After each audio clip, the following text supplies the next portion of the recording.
গরু খানের যে কি অবস্থা, তা ঘাস মাছ খায় না।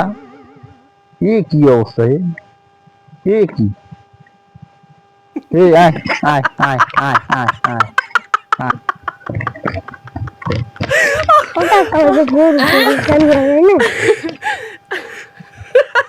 কাম ছাড়ছে বন্ধু, এই কাম ছাড়ছে গরু খান নিয়ে কাটা যায় না। চল আমি যাই,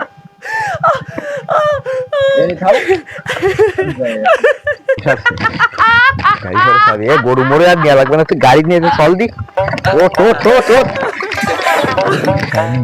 করতে ভালো দেবে না, ভালো স্টার্ট হয় না কেন বুড়ো বা